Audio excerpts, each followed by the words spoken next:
Star Wars Rebels recently introduced us to the world between worlds. It was a place that existed outside of space and time. In fact, Minister Hayden describes it as a pathway between all space and time and claims whoever controls it controls the universe. So today I want to explore the world between worlds and see if we can't find out more about it and how it works. Keep in mind this will be almost entirely conjecture on my part. First, where did it come from? Ahsoka describes it as ancient, and Morai, aka the daughter's spirit guide form, seems to have been able to enter this world on her own. I have to imagine she and her father and brother had something to do with its origin. After all, they are referred to as gods in the actual episode. We saw them do insane things with the Force in their Clone Wars episodes, so I don't see any other option besides their involvement. The world between worlds seems to be simply made up of pathways that lead to various portals. If I had to guess, I think each portal connects with a specific place, and there are clues about that connection on the portals themselves.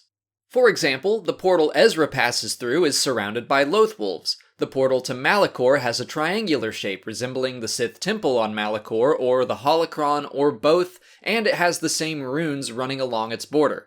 This portal has more creatures on it, and I feel like I've seen those symbols on its top somewhere before, but I can't place them. The creatures might be Fathirs, or maybe they're the tall camel-like creatures from Jedha, which would make sense as another world important to the Jedi and the Force in general. The portal the Emperor reveals himself in has Sith iconography, or at least something similar above it.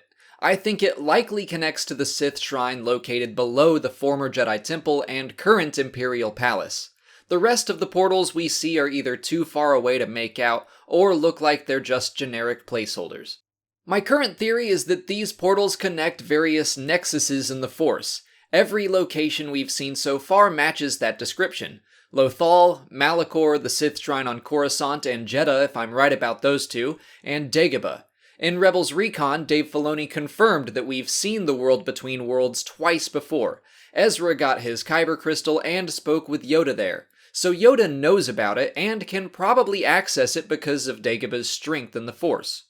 Sabine also referred to the Mortis mural as a star map, and this image provided by Minister Hayden is intriguing. It looks like it could be a map of known access points. There seems to be a building in the very middle of that diagram that looks a lot like the Jedi Temple, which could be more evidence pointing towards the Sith Shrine as a portal location.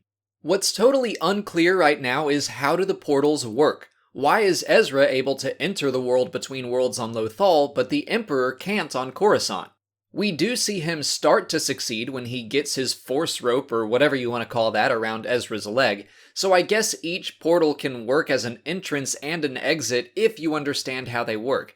But there has to be more to it than that. Maybe the light side is required to interact with the image of the daughter on the portal?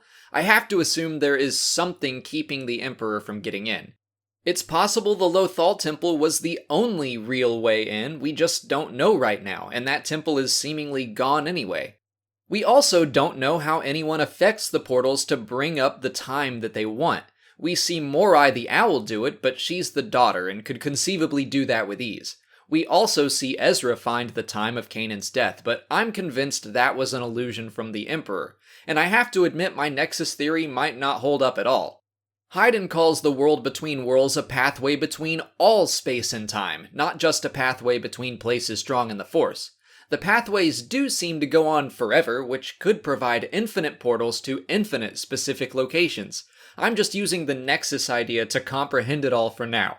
But that's just about everything we know or can easily guess at regarding the world between worlds. What do you guys think about all this? Am I missing something obvious? Do you have your own theories? Let me know in the comments. If you haven't already, please like this video, subscribe to the channel, follow me on Twitter, Instagram, and Facebook, and consider checking out my Patreon page.